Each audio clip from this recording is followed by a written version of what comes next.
Well, I think it would be fair to say that this replacement platform is far better than the last one. But can we improve it still further?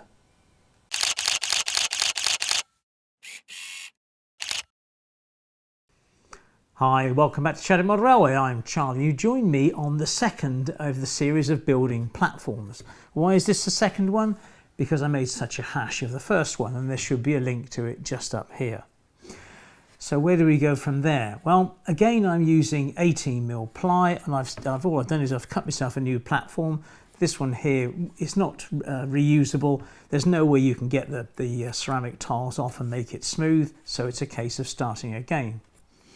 Now, whilst we're on the subject of the platform surface, it's worth mentioning that I've looked into it and I've looked at various options. Now, I'm not a lover of using tile grout. It gives you a sort of a grey finish and you can sand it down. But to me, tile grout always seems to look like concrete. It doesn't look like the tarmac that it's supposed to replicate. Okay. Now, in the last video, I did mention a chap by the name of Nigel, whose channel is, bear with me, is Walls Rail. Now, Nigel, as you can see in this video here, used a product called Smooth It from Woodland Scenics. And it's a bit of a mess, but at the end of the day, even though it does take a great deal of time to sand down and sort out and paint, it does give you a more of a tarmac feel. Lovely.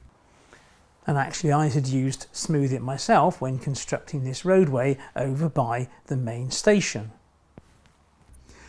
But whilst doing the research for this video and the one that I made a mess of last time, I was going down this sort of avenue of paving, because in the old days it was paving stones. It's only, because paving has become more expensive that they don't pave, they just tarmac and be done with it. But I thought, is it actually feasible to pave the platform? Now, I had a good conversation with my friend Steve Smith, who is, if you like, the owner and the designer for Railway Laser Lines. Now, Steve said, well, why don't I cut you some laser, but some, what do you call it, 3D, not 3D, laser cutted MDF shapes and all the rest of it, and we'll see if we can make a product. So what we're trying to replicate is a platform with its edging stones and a gutter running through the middle. Now, it wouldn't be a galvanised gutter because this is aimed at the sort of 90s and 60s and 70s, so it would tend to be, I imagine, a cast iron type, steel type gutter, and of course paving slabs.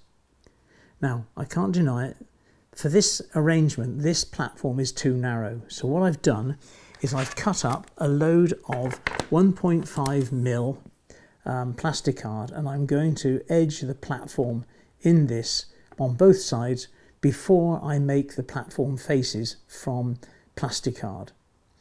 So that's the way ahead. That's the plan. Right, now, a couple of questions from last time. Someone asked me, how did I actually make the ramps on the end of the wooden platforms? Now, a couple of folks asked me regarding the last video, is the dimensions that I use for the ramp. Well, to be perfectly honest, I just used the Pico ramp as a sort of a template, and the Pico ramp is 4.5 inches long or 115mm. So all I did was then inscribe that onto this and then get out the saw.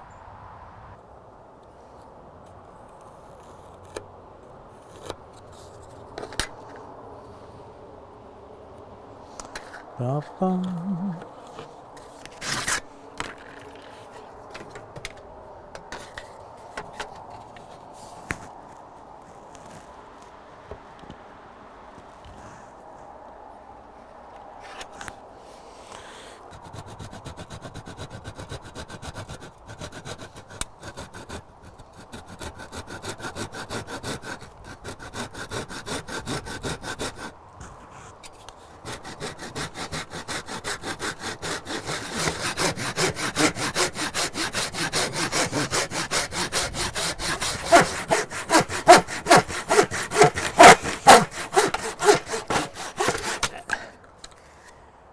Exhausting.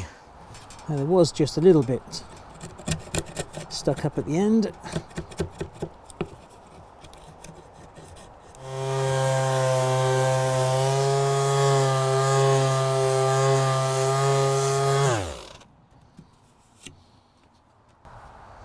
And as you can see, similar to the Pico one. Just the job. Now Steve recommended that I should prime the platform edging strips with Halford's white primer. So out in the fresh air and masked up, I gave them a good spraying over.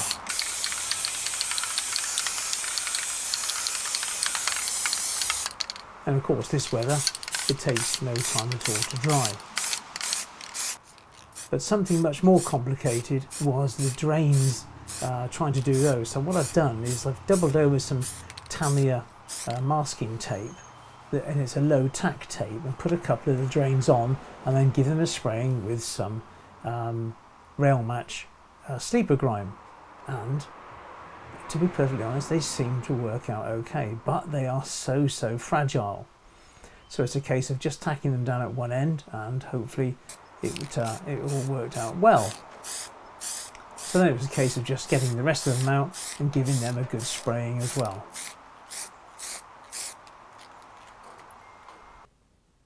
Now I've cut and glued those strips of 1.5mm plastic card to the edges of the platform, and it's drying nicely. And taking advice from a gentleman by the name of Pleasant Green, I used rocket card glue to glue the plastic card to the wood. Now it's not something I would normally do, but he recommended it, and as quick as a flash it works perfectly. It just needs more time to dry, but a good idea, and thank you very much. And further to that, instead of going down the super glue route, which is the answer to everyone's problems apparently, for sticking the sheets of brick to this plastic card, is to go down the old plastic, polystyrene cement. And again, I thank Peasant Green for that, because it is the way to do it. It gives you more sort of time to move and fiddle it. Now the other mistake I made was on this strip here, is when I glued this plastic card on, I'd already put the other 2 layers of brick. Now that's known as Corbling, believe it or not. So what I'd done is I'd got all my layers together, stacked them all up, glued them together, and then glued it on as a one straight onto the piece. Well, clearly that's not the best way of doing it. It's easier to stick one layer on at a time and then stagger the joins so they're not quite so noticeable. So that's what I shall do next. But in the meantime, I just want to show you a little tip about cutting these sheets of plastic card and getting a level cut with them, because it's something that occurred to me with great big clamps. And whilst I do remember, this is Slater's 0399 4mm English Bond Brick Red, in case you want to use the same stuff. And it retails at about £3.50 a sheet, and you can get absolutely tons out of this. Right, I'll show you that little tip. Now I was having difficulty in just trying to cut off 2 courses of brick at a time. So then it occurred to me that if I use a ruler, obviously I'm going to use a ruler, and then mark out the 2 courses, and use a big pair of clamps on either end, it would hold the plastic card still. Because what was happening, I was running down here with this sort of posh Stanley knife, but as I got to the end it would pull the card at an angle, and therefore it would sort of go off. So doing it this way, and of course it's much safer because I'm not putting my fingers in the way, you can run your scalpel or your knife or whatever down the plastic card and get a much more consistent result. Is that it through? Not quite. And there we go, 2 courses of brick. Lovely job. Just get yourself some meaty clamps.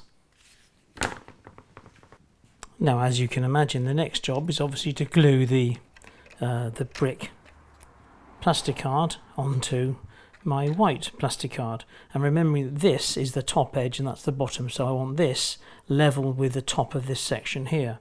And then using this Revel Contactia, I've used this before, and this is a pretty nifty sort of polystyrene cement, and hopefully it's not blocked. That's not the case, is it?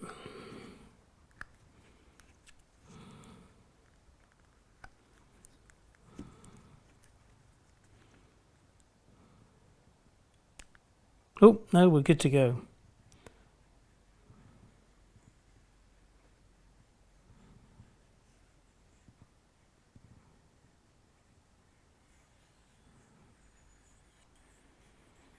A little bit of a string around there, and then I'm sure this should be fine. And unlike with my super glue attempts previously, this gives me a little bit of working time to make sure that it's lined up perfectly with this top of this platform. As you can see, there's a gap underneath, which is fine, and that's just a case that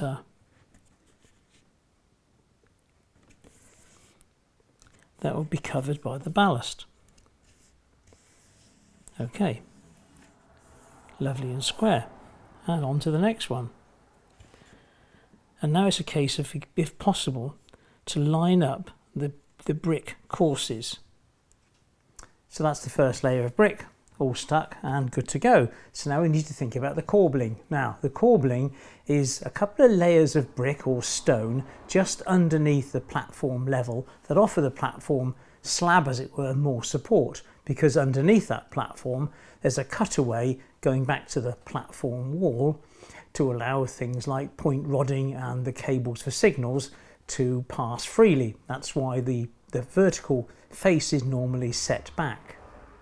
So we need to model it, and as you can imagine, I've cut all these strips, and there are strips of 2mm courses and strips of 4mm courses. So all I'm going to do now is to stick these in place, and then hopefully when that's dry we can think about blowing a coat of paint over it to make it look all kind of uniform. Now this method does seem somewhat easier than the way I did it last time, which was trying to assemble them in layers of brick and then applying it to the platform edge. But this way I can layer them separately and without getting super glue all over my hands. It just seems a far more sensible way of doing it, and I thank the loyal subscribers who what should we say, pointed me in the right direction regarding this method. Okay, there's the second one in place, and hopefully you can see that the joints are staggering. Not staggering as in good, they're just staggered. Well, now we have the two courses of brick installed, and hopefully you'll agree that it doesn't look too bad. You can see some of the joins, but I'm afraid that's just the nature of the beast really. But this is the redundant side, so we can always use a bit of artistic bushes and things like that to hide any blemishes. So now let's get and put a coat of paint on it.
Now, painting these cement courses between the bricks to me has always been a bit of an issue really. I've never made a good job of it, and hopefully you can see here on the previous platform where I chose not to do that. What I did instead was I put a black wash on it. Well, thanks to Dan Everson and his channel, I'm going to change my tack, and I'm going to use an acrylic paint and paint it on and wipe it straight off. And what am I using? Well, I've got this white acrylic paint. Ideally I wanted a bit of buff, but I haven't got any buff, it's in the post kind of thing. So I'm going to add a little yellow ochre to the white, mix it up, and then we'll paint it on and then wipe it off and see if it's a disaster. Now, fair point is that on this edge of the platform, this is the edge that faces into the layout. So if I make a complete mess of it, let's say, I can hide that quite easily. So it's that side there that's more, it's easier to view, let's say. So let's mix some of this up, whap it on there and wipe it off and see what it looks like. So I'll squirt a little bit of the white titanium into my little mixing area. And I do know that this yellow ochre is reasonably strong, so you don't need a great deal to mix in to get a sort of an appropriate buff colour, let's say.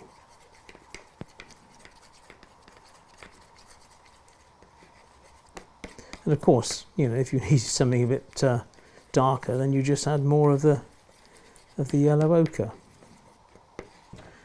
And using a flat, wideish brush, all I'm going to do is now start painting on, and I'll probably do about this sort of distance at a time, then wipe it on, and then move on up the platform.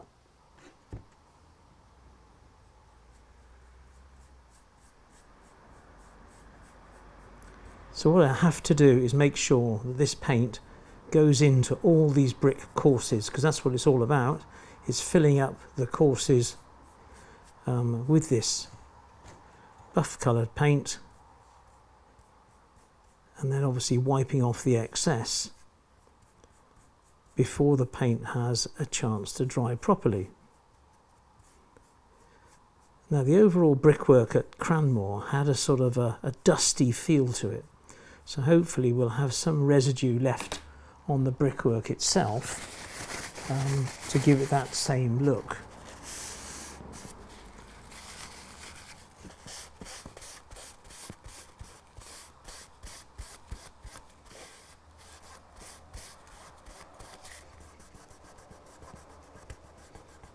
Now, as Dan on his channel uses his thumb and his finger a great deal, and I can see why, because it does help you get into those cracks, and then hopefully you can see that that's not such a bad job. I've taken a bit too much off this upper course.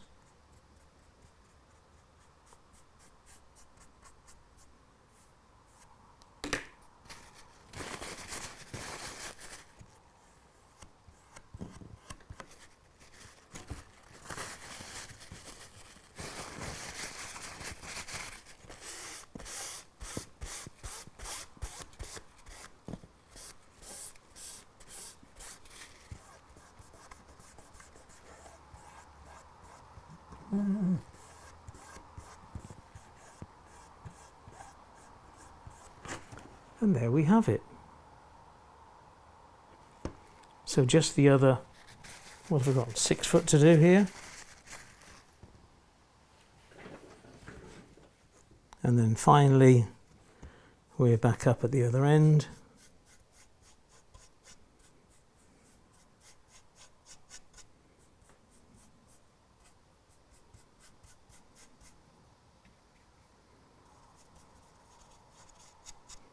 And just about finished.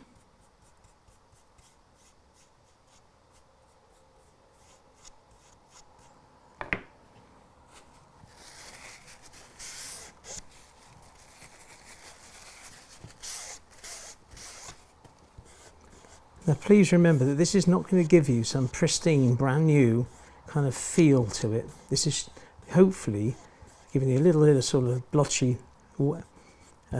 look, so it has age to it, and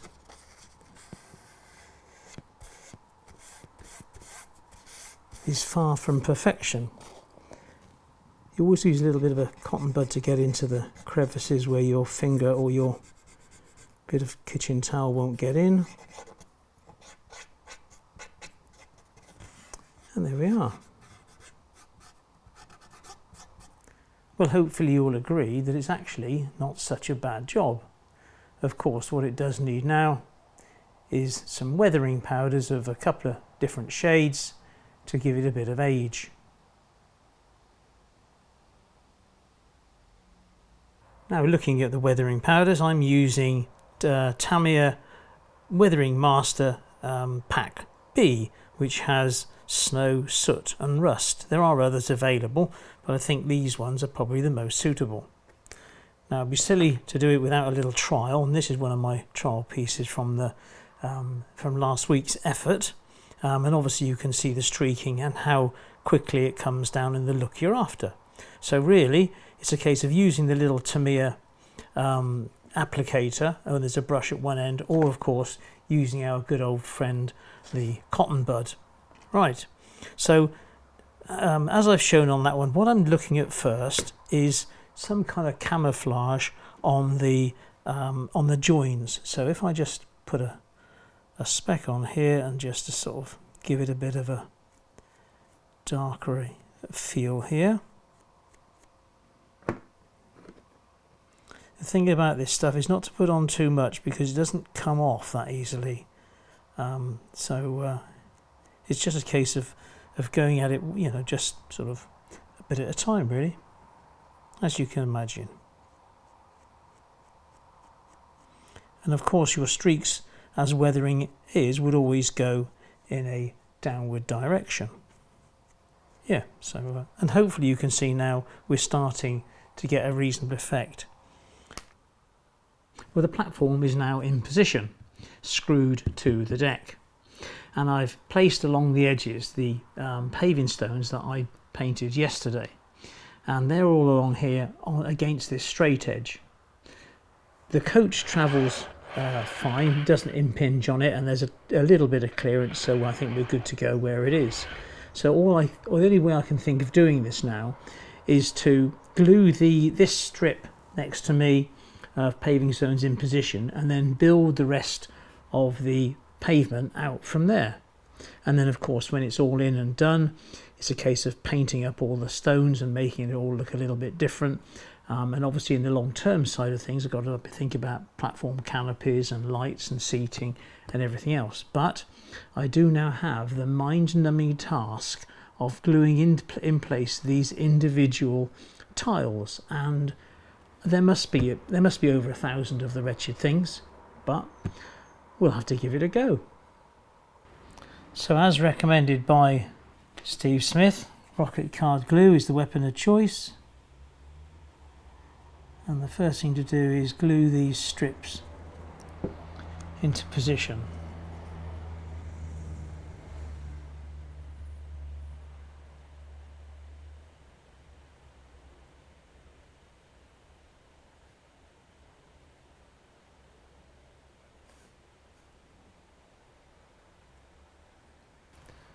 Now, just for the record, it's just gone 2:15. Tile number 1 and 2.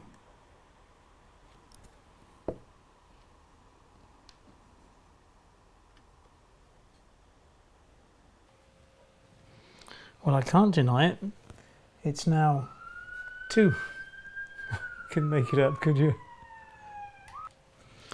Well, it's now 2:50, and there's clearly a knack to this, and what you need to do is you put a little stream of glue underneath where both tiles are going, and then you just kind of go for it. You can't help the glue oozing out a little bit, but yeah, we are where we are, really.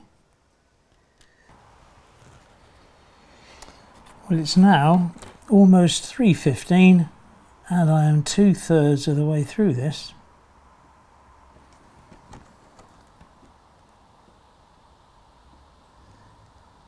And it's time for a cup of tea, but leaning over like this, it does take it out of your back. I'm sure this will make me wince in the morning. Right, that'll do for now. Let's get a cup of tea. Well, as you can see, the beast is now finished, or rather the first one's finished. And if you take a closer look at it, it does look pretty nifty. It's not as flat, you know, it's quite sort of rough to the touch, but I am well pleased with it. However, Steve and I obviously forgot one of the fundamentals. And that is when we run out of platform and we go down the ramp, of course that guttering in the middle, that drain needs to end.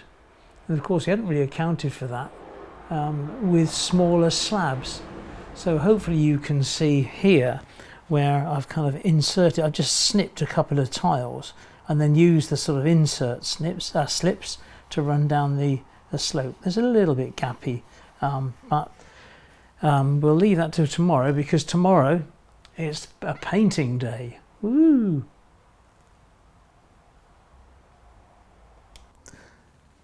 Now I've used some Tamiya low tack tape and I've masked off the drain that runs down the centre of the platform, and then put a bit of ordinary white masking tape over that side, so I get an even spread of when I paint the slabs.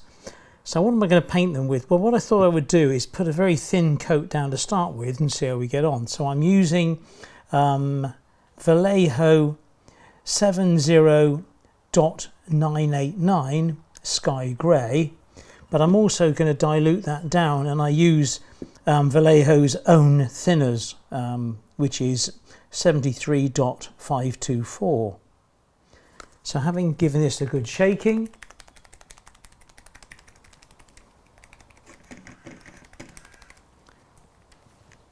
all I do is decant some of it, a few drops into here, and then a few drops of the thinner, and then just mix it up with the brush.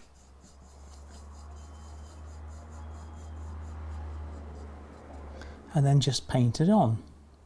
And the idea isn't to make it too thick. It's like airbrushing, really. You can use your airbrush, but you can't get the airbrush to take the paint back off. So putting on too little is much better than obviously putting on too much. Now to add some variety, next I'm going to do the edging stones, and I'm going to use Vallejo's 70.869, which is basalt grey. And again, a few more drops of that. And as before, I am going to thin it down with a few drops of their thinners.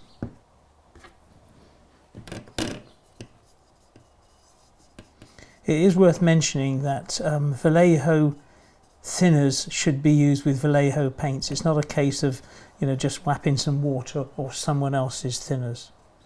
Right, this is a lot darker.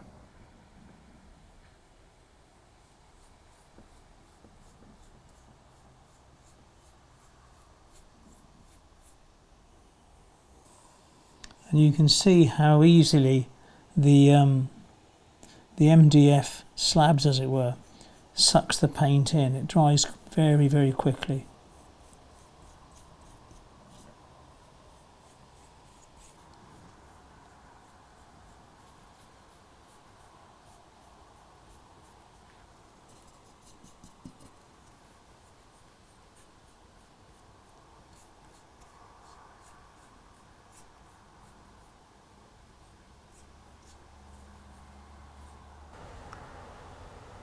And then just looking back up the platform, we can see that it's drying in next to no time, the way that the MDF really does suck this paint in. Hence I've used the thinner. Now it's not going to come any surprise to you really to find out that the basalt grey that I painted on here was far too dark. In fact, I've now repainted the whole structure with the sky grey. The outside stones really do need to be in a lighter shade of grey, or going into brown or whatever, depending on the sort of rock in your area. Needs to be lighter than I think that the actual paving slabs themselves. So I need to rethink on this, and I've now brought into play platform 1, the parallel platform to this one. And the reason I don't want to do any more weathering on this is twofold really. The first thing is, as you saw in the video, I mentioned that I hadn't used a primer on the stones. Now, just in case they swell up over the next day or two because of the moisture they've absorbed. I want these to stabilise before I do any more, because I might just have to hit the whole platform with a sander. We live and learn. But also, once platform 1 is complete, I need to weather these down at the same time, so that we have a sort of a similarity in shades, and it looks as more of a uniformed station area. Now, to change the subject almost completely, is I went over to DCC Train Automation to see both James Hudson and Steve Smith today, and in a somewhat unusual conversation, we looked back at this platform. And then it was mentioned that, well, why bother with all the stones and everything else? Why don't they just produce, that's railway laser lines, why don't they just produce the whole finished item on one sheet of MDF? Or if it's so long, so you put 2 sheets. Because at a straight platform, there's no reason on earth why you shouldn't be able to do it. So you could buy from them 1 sheet, get it all sprayed up and primed, then lay it in position, and then paint it according to the theme of your station. And I thought, that's a brilliant idea. So what we're going to do, or sorry, what Steve Smith's going to do, is with this platform in its embryonic condition, is figure out a way of designing and constructing a platform piece of MDF that just goes straight into position. It might be 2 sections depending on the length of platform required, and of course the ergonomics of their laser cutting machines. So that's where we are, and that is kind of the way ahead. So I'm sorry I can't take this video any further, but I really think we need to have the 2 platforms together in a condition where I can weather them down together so they have the same sort of feel. I don't want to mix up paints and not match and that sort of thing. It'll be easier to develop these 2 platforms at the same time. Now, if you have any comments regarding the construction of these platforms, please leave it in the comment section below, because I will get Steve Smith and James Hudson to read through these comments, because it will help them to judge if there is a requirement for these things. So in the comment section down below, please leave your thoughts. And whilst we're on leaving things, how about leaving a nice thumbs up? I'd like to thank the old patrons. There's the subscribe button, and there's a video here and here, and I'll see you in 2 weeks' time with some more platforms. Thanks a lot. Take care. Bye-bye.